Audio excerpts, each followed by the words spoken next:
Hello, beloveds. You're listening to Through the Dark Woods podcast. I'm your host, Josia Tamira Crossley, and this is episode number 6 of Rooted in Thriving, our Grief Tending for Collective Liberation podcast series. And today we are going to be talking about business models for liberation, the realities of making a living in this sacred work. Is it possible to do what you love and thrive? And the answer is yes, and we're going to talk about how. Specifically, we're going to discuss how to build a practice around this work that actually sustains you, how to let people know you exist without feeling like you're selling your soul and the soul of the work. So we're going to be talking about, yes, I'm going to use this very taboo word, marketing.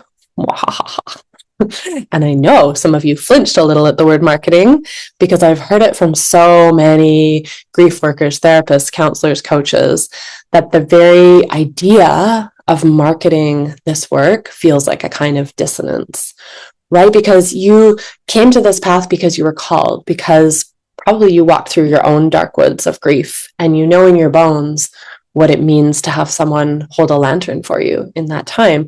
And so the idea of turning that into a business or marketing can feel gross.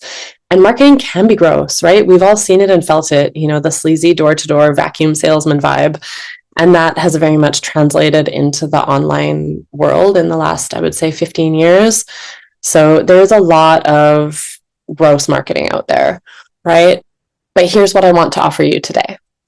There's a way to build a sustainable livelihood as a grief tender that doesn't require you to betray the work or sell your soul. And in fact, done with integrity, your marketing becomes an extension of the sacred service of the work itself. So we're going to get to that shortly, but first I want to remind you to mark your calendars and definitely make sure you register for next coming Tuesday, so March 3rd, 4 p.m. Pacific time, which will be 7 p.m. Eastern time. We are gathering for a community grief and praise ritual to mourn what is dying in our world and to feed life with our full-hearted presence and celebration. So as you're probably already aware, applications are open until March 13th for our 4-month Level 1 Roots of Ritual Grief Tending Foundations training.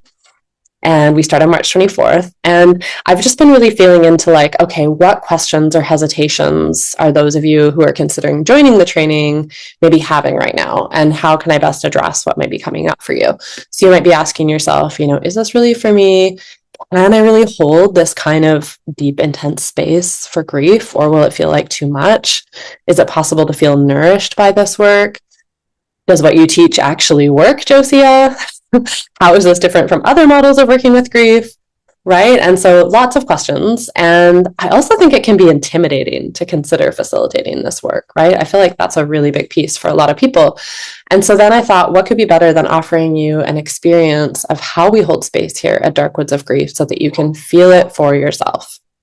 So I want to give you a taste of how you can use the flow and practices that we've developed over the last 8 years to create a really simple, powerful, and effective experience for people. So I thought, what better way than doing it live and in person in an online grief ritual. And I've also been, simultaneously really feeling into the collective moment that we're in and how much tremendous rage, the sacred rage and sorrow is rising as so much of these horrific truths are, stuff that's been happening for years, but it's like, oh, wow, we're collectively acknowledging it now. And this is huge. And so as our known world seemingly falls apart, it's more vital than ever to remember that gratitude, joy, and celebration are what feeds life alongside of our tears and sacred rage. So we need to make space for both. We can't allow the forces of cruelty, division, and oppression to govern our emotional state and our focus. So Tuesday, March 3rd, 4 p.m. Pacific, 7 p.m. Eastern, we gather for a community grief and praise ritual. And this is open to everyone and will be modeled after the grief and praise sessions that we regularly hold inside of our Dark Woods grief support community. And you don't need to feel celebratory to attend, okay? I want to be really clear about that. You're welcome to bring your despair, sorrow, sacred rage, anxiety, heaviness, whatever you're experiencing right now, come as you are. The point is that we will be with it together, it will alchemize into something else, right? Because that is actually the nature of this energy, is that it wants to transform. And given the right conditions, it will do just that. So that doesn't mean fixing or solving. It means just like allowing all this emotional energy that is being carried inside of us right now to transform. So there'll be opportunities to share, express, be witnessed. Everyone's invited to share and participate to just the degree that's right for them. All practices are invitational, and this is a by donation event, and all proceeds go to our scholarship fund to support solidarity pricing for our programs and trainings for folks who are living and working in underserved communities. So primarily our scholarships and solidarity pricing goes to Black, Indigenous, people of color, single parents, disabled folks. And at the end of the ritual, we will share more about our Roots of Ritual Grief Tending Foundations training. And I and our team will be available to answer any questions you might have about the training. And if you'd like to learn more about the training now, the link is in the show notes, or you can go to darkwoodsofgrief.com/roots-of-ritual. And the link for next week's community grief and praise session on Tuesday, March 3rd is also in the show notes. Cool. Okay, so without further ado, let's get into business models for liberation. Yeah. Okay. How can you build a sustainable livelihood as a grief tender that doesn't require you to betray the work or sell your soul? What if your marketing was actually a form of service to your community, and them stepping into your paid offerings was just the most logical step for the people who you're meant to work with? Right? So you're not trying to sell to people who don't need it or people who don't want it. You're just opening a doorway, right? So first, let's talk about what it's like out there right now in the world of marketing in general, because there's been a very significant shift in the last 5 years. So research tells us that since COVID, there has been a significant shift in how people make decisions, and specifically how they decide whether to trust someone enough to let them accompany them. And, with grief, it's like a whole nother level, right? So if you've ever studied marketing in any form, you've likely heard of the rule of 7. So this old marketing idea that a person needs to encounter your name or your work about 7 times before they'll reach out to you, book a session, or invest in a program. So 7 touch points, 7 moments of contact. But what current research is showing us now is that 7 is nowhere near enough, right? Studies from 2024 and 2025 are putting the average number of meaningful interactions someone needs before they'll purchase a service at somewhere between 20 and 30. And that is average across all industries. So I really think, for high trust services like the kind of transformational work that we do, it climbs much higher than that, right? So think about what that means for grief work specifically, right? This isn't somebody buying a supplement or signing up for a fitness app. This is someone considering whether to let another human being accompany them into the most tender, undefended places inside of themselves. This is someone deciding whether it's safe enough to finally let the grief that maybe they've been carrying for years actually move through them. And the trust required for that is profound. And trust does not happen in 7 small touch points. It doesn't happen because you've written a great bio or have a beautifully designed website, right? Trust builds slowly. Here's the other shift happening alongside this. People are not moving through a predictable linear path toward you as a practitioner anymore. They're not seeing your ad on Monday, visiting your website on Wednesday, and booking a call on Friday. Okay. Instead, it's more like they're listening to 5 episodes of your podcast in one sitting on a Sunday afternoon. They're reading through 2 years of your writing at midnight when something finally breaks open in them. They're forwarding your content to a friend, coming back 6 months later, and then maybe they sign up for your free workshop at that point. So there's this kind of style of binging our work, right? So and when someone can binge your work, they're not just gathering information about you, they're actually spending time in your presence, right? They're learning the texture of how you think. They're feeling whether they're safe with you. So they're sensing whether this is someone who really understands.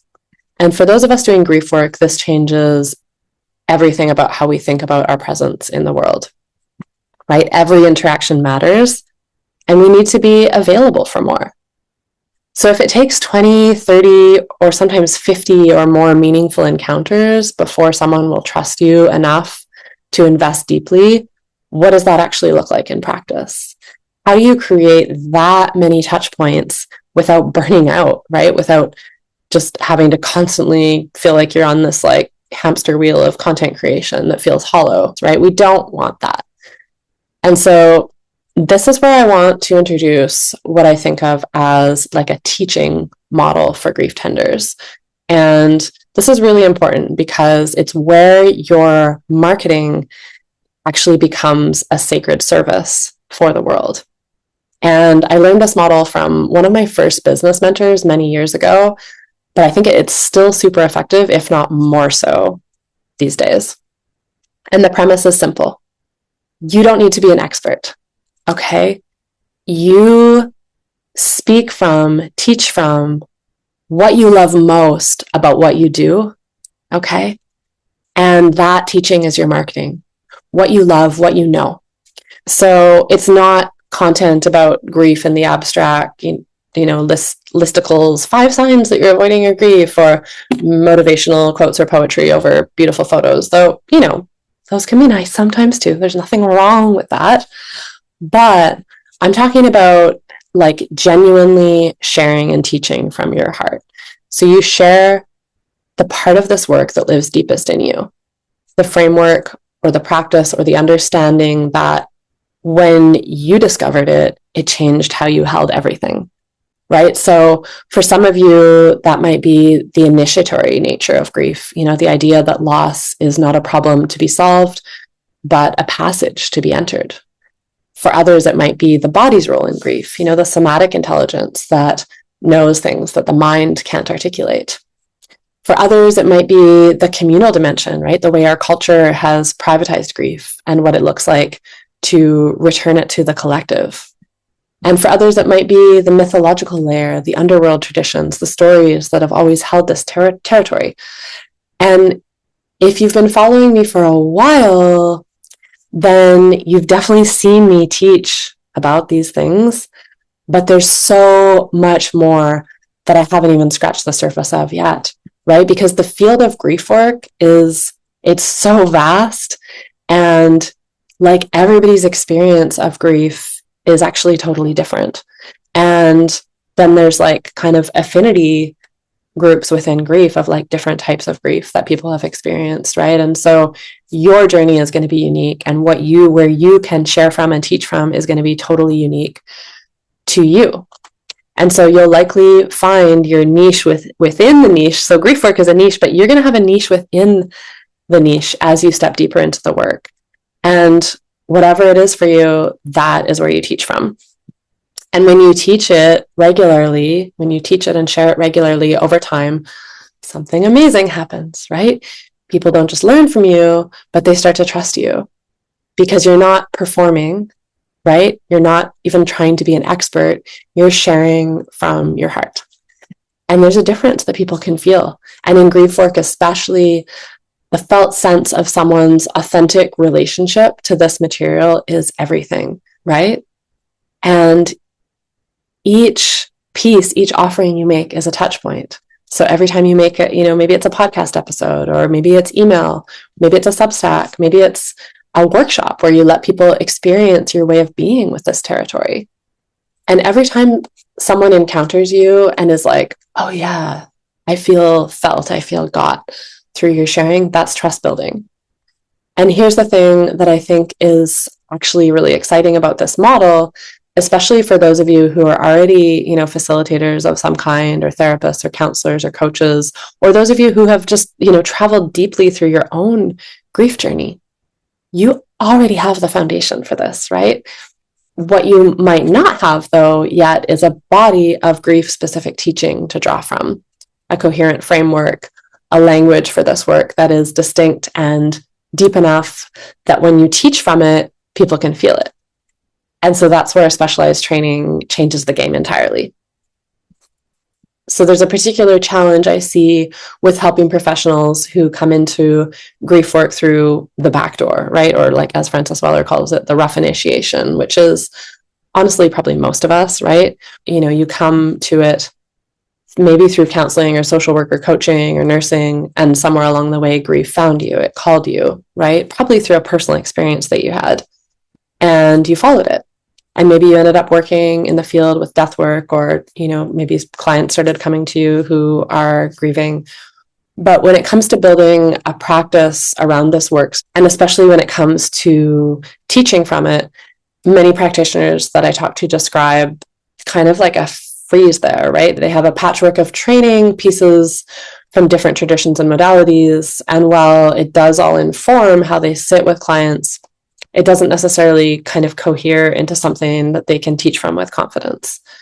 And people can feel that when you have a genuine methodology, a deep lineaged framework for holding grief, something shifts.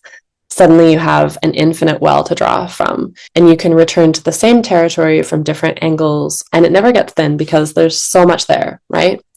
And you also get a sense of credibility and authority, right? And when you teach from that, people know they can feel the roots under your words. So this is really where a training like the Roots of Ritual Grief Tending Foundations training can serve you in just like, now you have structures, skills, lineage, this credibility, and I think it makes it a lot easier, stepping out of a training like this. And now you have a community of support behind you as well, of other people doing this work. And so then to step into the next phase of bringing your work into the world, it's just the natural next step, right? So practically speaking, because we're talking about marketing right now, we're talking about, maybe have the free content that you're putting out into the world in whatever way, shape, or form. And we're going to get more specific in a moment. But practically speaking, I just want to say, like, people who found you through what you're sharing from the heart, who've been nourished by your free content, who have witnessed and felt the strength in your authority and your credibility, who have come to trust your particular way of understanding grief. It's not hard to invite them into paid work, right? They're already leaning in toward you. They're already looking for the next step. They're waiting for the doorway to appear, right? So you've already started the relational work that makes so much of the rest possible. So what can this actually look like as a business model? And I want to sketch it fairly simply because it really doesn't need to be complicated, right? I think this is where a lot of people get stuck, is just like making it too complicated. So the first thing is choosing your primary teaching format, the one that you can sustain. So what do you love to do? Do you love talking to people? So maybe that's a podcast. Maybe it's a regular email if you love writing. Maybe it's live free workshops or a YouTube channel or consistent posts on social media. The format matters less than that you choose something that you can be consistent with, right? And that you can go deep with. So you need to definitely pick the one where you feel the most like you can be yourself. And I also recommend, though, like definitely starting to build an email list, because that's just your contacts, right? And everything else, social media algorithms and stuff like that are always moving. So building a contact list and staying in touch with your people. And you can do that on, via email or via Substack. And I also really recommend starting with live workshops, like in person. And the two are not mutually exclusive. Like you can build the Substack or build the email list and then have that be in communication with the people that come work with you live. And ideally, when I talk about live workshops, ideally in person, but online is second best, if there's some reason why you can't do or don't want to do in person. But when you offer live workshops, it's such a beautiful model because you will receive instant feedback, and also because it creates the warmest room, right? Like people can feel you deeply when you're live in person. And if you're showing up authentically, then that just translates into deeper trust. And so once you identify the model that you're going to work with, then you identify your teaching territory, right? Your sharing territory. Where are you going to share from? What are you going to share about? What is the piece of grief work that you could sit down with someone and talk about endlessly? What do you understand about this territory that not everybody does? And I'd suggest writing these questions down. So what is the piece of grief work that you could talk about endlessly? What do you understand about this territory that not everybody does? What's the thing that you wish every grieving person knew? Start there, right? Start there. You don't need to be an expert. You just need to be willing to talk to people in a real way about the experience that they're having, the experience that you know about, right? And you can let it evolve as you go deeper, right? So the more you learn, the deeper you'll be able to go and the deeper you'll be able to take people. And so your free content creates the trust, right? Your paid offerings are how people go deeper with you. And the line between them, it's not a wall. It's not this like big wall you have to get through, right? It's just a threshold. It's just a doorway. It's like a natural next step. And people cross it when they're ready, right? Because you've already shown them what lives on the other side. It's just a natural next step, right? So you're not trying to force anybody across the threshold. You're not trying to push people. You're just inviting and inviting and inviting, right? And it feels good to be invited. It's not gross. It's a good feeling. It's like, oh, thank you, right? So if we can come to our marketing from that way of sharing as sacred work, sharing as a part of the sacred work, right? Marketing as a part of the sacred work, and then just the invitation to take the next step, right? Nothing sleazy about that. It's consent-based, okay? And this is where I actually want to share something that I think is really important and is one of the most beautiful gifts of specializing in grief work specifically. Grief belongs in community. It always has, right? So people are like, one-on-one work is profound, but there is something about being in community with grief and to be able to invite people into community that is so powerful. So when you begin to offer group work, right, whether that's a grief circle, a workshop series, a seasonal gathering, it's not just a savvy business decision, right? But it is also that. But you're actually restoring something. And then from a purely practical standpoint, moving from one-on-one work to one-to-many is how this work becomes sustainable for you also, right? So instead of trading an hour for an hour, one person pays you, for an hour of your time, you're offering one gathering to maybe 10 or 15 or 20 people at once. And so your income actually scales, right? How much you can receive per hour scales, how many people you can reach scales, and the work itself actually becomes more potent for it, because grief in the presence of others who are also grieving with a strong structure and model to support that does something that a private session will never do, right? And so it's like win-win, win-win-win. And I really believe that we're in a moment in time where it's like all hands on deck. We need as many people doing this work as possible. And we need you not just doing it, we need you to be thriving. We need you to be supported by the work. And yeah, so I think this is an incredible model.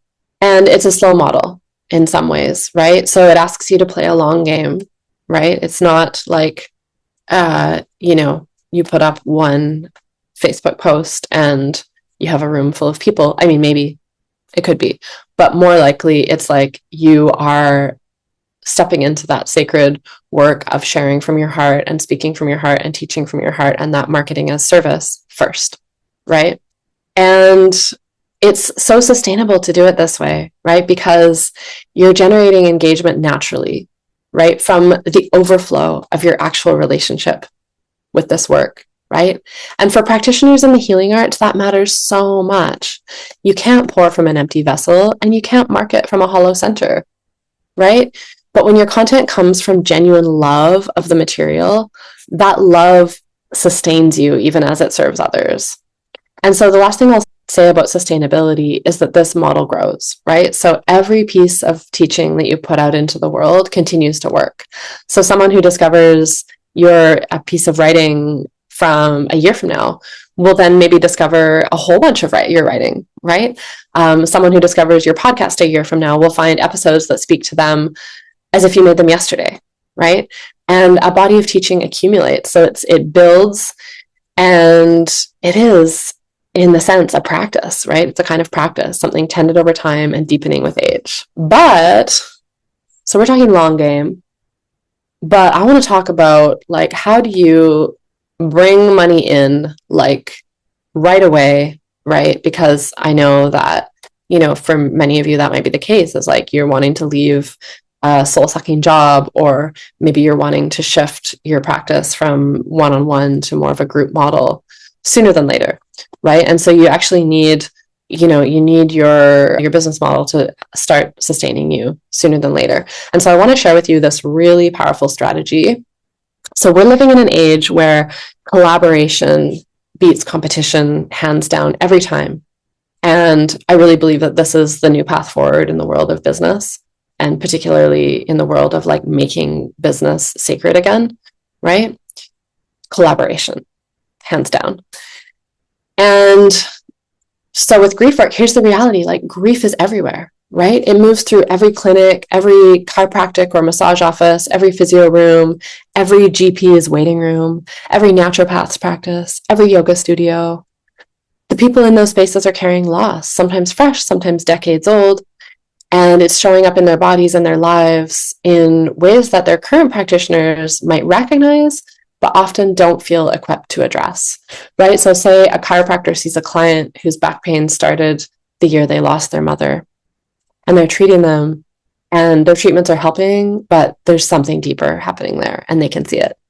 Or a naturopath has a patient whose sleep and immune system collapsed with a significant loss. And these practitioners often know that something deeper is going on. They just don't have the tools, and maybe they don't have the calling to go there with their clients.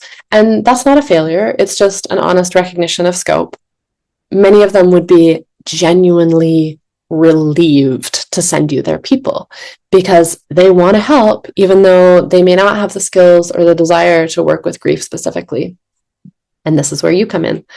When you reach out to practitioners in your community, not to pitch them in like, again, that sleazy vacuum cleaner sales way, but to introduce yourself and your work, right? And you can reach out in a way that says, I see what you see. You can say, I have something that might help the people sitting in your chairs, and I want to be someone that you can send them to. I want you to know that I'm here, right? I've got your back, okay? And this is relational marketing. That conversation done well does two things. It creates, one, a referral relationship, a genuine one, built on mutual recognition of what each of you does best. You might also send them people, right? And it also plants the seed of your work in your community. So that practitioner now knows your name, knows your orientation, and when the right moment arises with a client, they'll think of you, right? I'd definitely suggest leaving them with business cards and maybe even a poster about your work as you're doing this if they have a clinic. So you can keep it really simple that way. But you can also take these relationships even further. And especially when you find those practitioners or clinics or studios that really love what you do, right? And you'll know it when you meet them because they will really get what you do and they will be stoked. They'll be like, oh my God, so excited. And so then, in those cases, there's a more expansive version of this referral relationship model. And I love it because, again, it's genuinely win-win for everyone involved. So imagine somebody like that comes into your world, a chiropractor, naturopath, a yoga studio, and imagine that you propose a workshop, right? So you have, say, an hour-long or 90-minute or 2-hour basic workshop about grief. Again, teaching from your heart, right? So, if you were sitting down one-on-one with somebody who's grieving, what could you talk to them about for hours, right? And then you turn that into a 2-hour workshop it can be part teaching, it can be part experience too, right? So it doesn't need to be all you talking the whole time, right? It can also be you guide them through an experience, right? So you connect with this either yoga studio or practitioner, and you ask if they would be willing to host you for this workshop in their space. And would they be willing to promote it to their existing client base? So people who already trust them, who are already in relationship with that practice. And maybe they even charge a door fee, right? Which covers their efforts, covers the cost of the space. And maybe they even make some money from it. And you just show up and you teach, right? And you give people a genuine experience of your work, of your particular way of understanding and holding grief. And at the end, you make a natural invitation for them to go deeper with you. Maybe you offer them one-on-one work, or you use this workshop to launch a regular community grief support circle. For the hosting practitioner, it's such a gift to their community as it positions them as someone who holds their clients holistically, who cares about what's happening below the surface. And for you, it's something that online content will never replicate, right? You have a room full of people who came ready to receive, who are already connected to someone they trust, their practitioner or whoever invited them there. So that's like a direct, warm referral, and they get to experience your work in person. So there's such a deepening, right? And so it's a way for people to really, you get to know them also, right? You get to know them and see how they play out in a workshop. And do you want this person in your circle, which is not exactly what we're talking about right now, but also a factor. And that's something we go much deeper into in the training. But yeah, and then the last thing I want to talk about with that, that warm referral of collaborating with other practitioners is, this is really worth naming, that for many people, grief work still carries such a huge stigma, right? They might never go looking for grief support online. They might never even self-identify as needing it, but they trust their chiropractor or they love their yoga studio. And when that trusted person says, hey, we're hosting a workshop this Thursday, and I really think it might be meaningful for you, they'll come because the bridge was already there, right? They already had that trust. And so this is community-rooted sacred marketing. It's slow, it's relational, and it asks you to, step out from behind the screen and into actual rooms with actual people, which for grief work of all kinds feels really, really good. So I super, super recommend this model.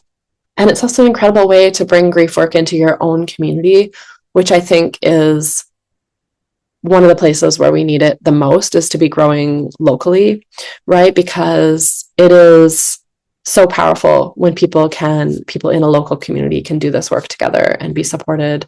The bonds that are created, the strength that's created in the community with this work happening is so profound and so palpable. And so this is the thing that I am like the most excited about encouraging my students to do is this local work. So I hope this has been helpful for you.